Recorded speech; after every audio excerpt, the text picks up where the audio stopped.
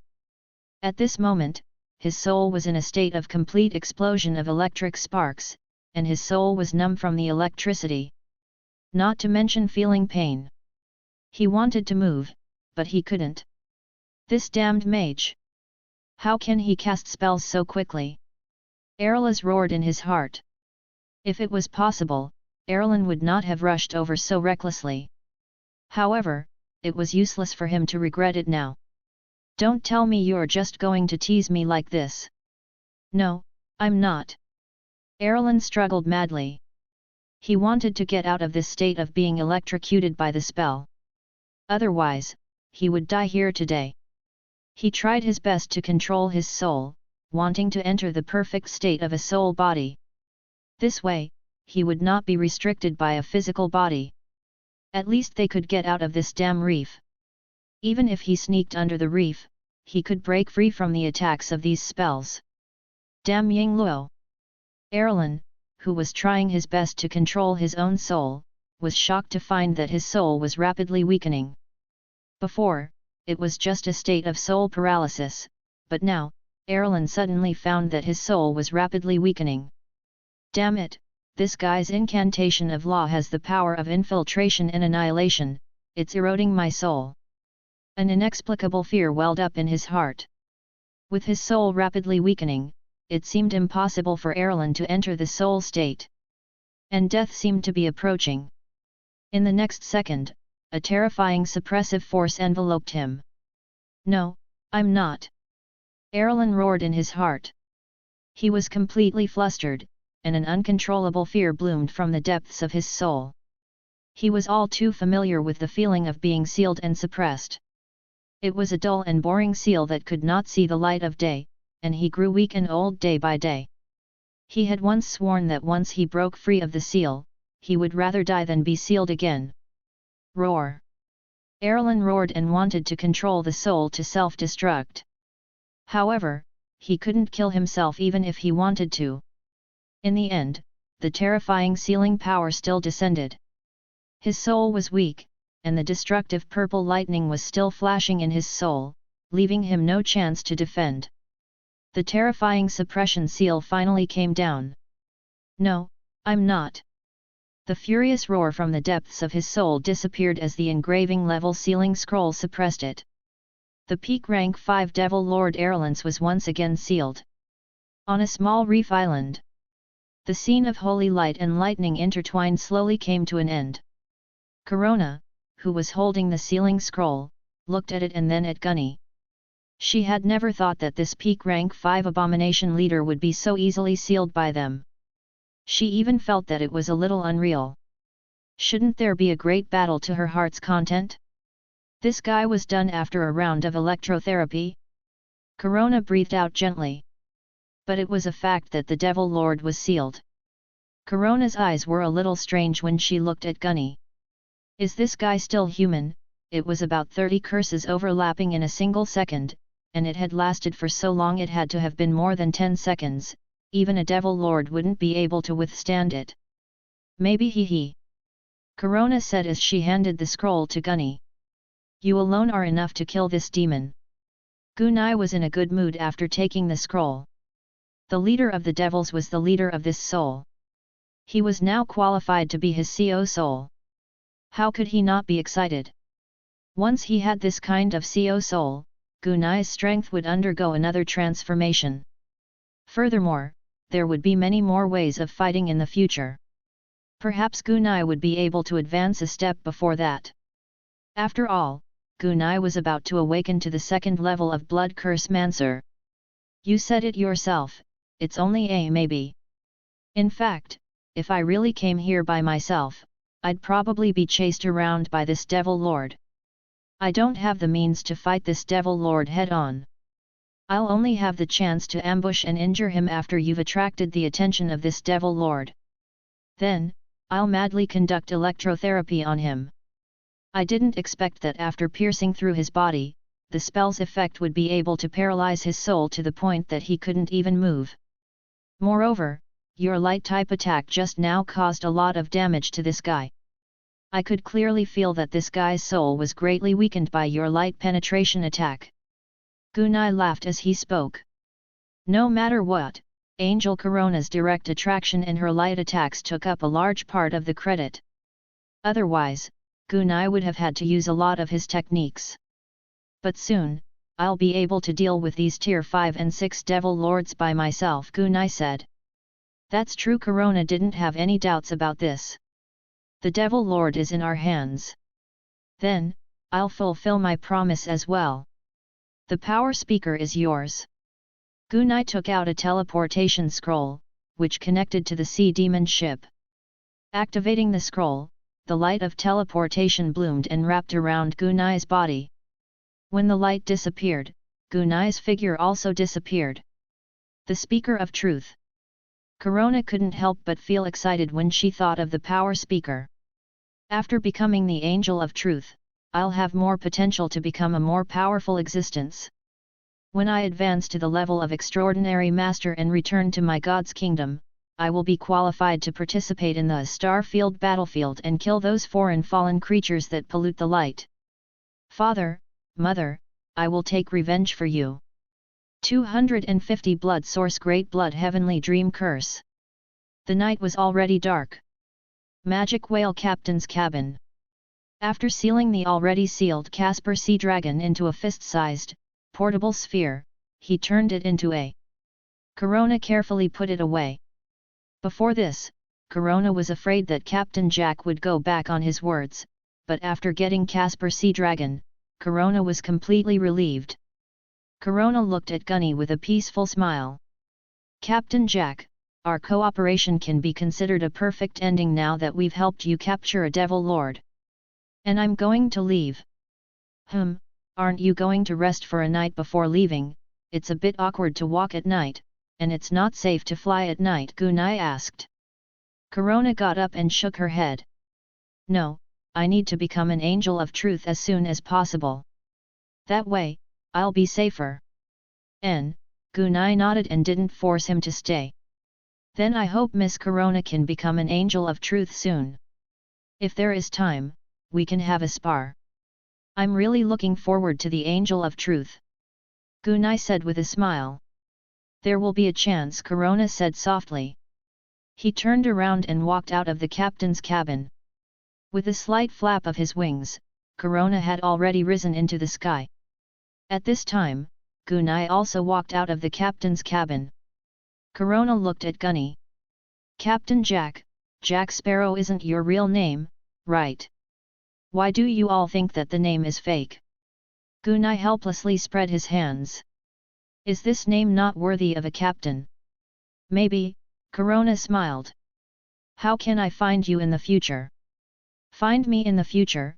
Will you be staying in this world for a long time? Gunai raised his eyebrows. Yes, I'll be here for a long time. At least, I'll be here before I become a transcendent master. If I want, I can even stay in this world before I become a level 9 transcendent master. Oh, then you can stay for a very, very long time. Although the speed of this angel's advancement was very fast, it would take more than 10 years or decades for an extraordinary master to advance. Even if the angel advanced quickly, it would still take years. Gunai asked after pondering for a while. May I ask what's the rank above the 9th rank of the extraordinary master? Corona thought for a moment before replying. The path above level 9 of the extraordinary master is not a secret, but everyone will choose a different path. As far as I know, there are 3 forms: the oracle, the ancestral spirit, and the saint position. Their strength will decrease in order, their potential will increase in order, and the difficulty of advancement will increase in order. God's messenger, ancestor's soul, saint's seat. Gunai committed this information to memory. However, you have to be clear that no matter which of these 3 paths you choose, it's extremely difficult to advance. For most transcendent masters, their limit is only level 9. In fact, most of the transcendent masters are stuck at transcendent level 7 and can't advance. Many thanks. Gunai nodded. Also, the evil gods that descended upon this world are greatly weakened after entering this extraordinary world. I've sensed your world before. There should be oracles and ancestral spirits. As for whether there are saints, it's hard to say. It's also because of the existence of these oracles and ancestral spirits that the evil gods don't dare to wreak havoc. Otherwise, if the upper limit of a world's power is only extraordinary masters. If that were the case, this world would have been destroyed a dozen times over. This is true. Gunai nodded. Gunai had guessed that there was an even more powerful force in the human world. Otherwise, the evil gods and their believers would not be hiding like rats in the sewers. You still haven't told me how I can find you if I want to find you in the future. Corona asked again. A superior spellcaster wouldn't be a nobody. You'll know my real name very soon. Gunai replied. I know. Corona nodded slightly. He would wait until this Captain Jack used his true identity to start a battle. The reputation of a superior spellcaster would not be able to be concealed. At that time, she would naturally know. Goodbye. Goodbye. Corona's wings flapped, and her figure quickly disappeared into the depths of the fog and darkness. Corona Gun stood on the deck and watched as she disappeared. Angel of Truth, I'm looking forward to your appearance. Gunai looked away and muttered. Gunai then looked back at himself. I feel like I can't suppress the power of my awakening anymore. It's about time to awaken. Gunai then walked to his captain's cabin. That night, Gunai was ready to awaken. After a few hours. Inside the captain's cabin. Gunai was currently sitting on the cultivation seat, and the blood in his body was even purer than before. At this moment, Gunai had completed the second awakening of the 6-star Blood Curse Mancer class. The Blood Curse Mancer's second profession awakening could be said to have happened naturally and without any surprises. After the transformation, Gunai's blood had clearly undergone a huge transformation. The power of the blood was at least doubled, whether it was the recovery ability or the blood curse that used blood in actual combat. With his blood strengthened, his physical body would naturally be strengthened to a certain extent. Of course, the most important thing was that the blood escape technique and blood shield had both evolved. Previously, the 2 blood curses were beginner-level transcendent magic curses, but now, they had become intermediate-level transcendent magic curses. Blood escape, magic incantation 10 syllables, source power consumption 3. Blood shield, magic incantation 10, source power consumption 3. Meanwhile, their levels had not dropped at all. It was as if Gunai had discovered a little trick he could use. Low-level law incantations could level up faster than high-level law incantations. He would let them train as hard as they could at the mid-level first. When they reached level 8 or 9, they would go through the 3rd and 4th profession awakening. That would be equivalent to having a powerful level 8 or 9 high-level or even low-level engraving spell. At the moment, the effects of the 2 level 5 blood curses were already starting to become more powerful. Be it the shield or the blood escape technique, they were both very effective. Compared to these 2 incantations that he had obtained during his first awakening, this was not the case. During Gunai's second blood curse awakening, the terrifying rank 7 blood pool codex had allowed him to perfectly obtain a powerful blood origin ability. From the information he'd received, Gunai had learned that blood curse master Gu, a level 4 blood pool codex, had been able to awaken a blood talent. His level 7 blood pool codex should have at least been a blood talent divine ability. Sure enough. This time, Gunai had obtained the blood origin ability that he had been dreaming of. Blood Origin Great Blood Heavenly Dream Curse. It was a curse-type Blood Origin innate ability. The Blood Source Great Blood Heavenly Dream Curse could enter a dream with blood and enter the bloody dream world that was constructed by the negative emotions of bloody dreams such as bloodshed, death, misfortune, violence, nightmares, curses, and many other bloody dreams. The bloody dream world was not an illusory dream. It was a strange world that was half real and half virtual. Every time you kill an enemy in the blood dream, you will deal a great deal of damage to the enemy. At the same time, you can obtain a certain amount of blood crystal shards, soul shards, and even nightmare shards. The higher the level of the blood source Great Blood Heavenly Dream Curse, the further the space-time dimension could be traversed, and the stronger the blessing he received in the bloody dream world. The appearance of this innate divine ability shocked Gunai. Using his own blood, Gunai could travel around the blood dream world. Gunai didn't have much, but he had a lot of blood. By using the blood of others, Gunai could directly pull the enemy into a blood dream. Let's play a game on the blood dream world line that can't be killed.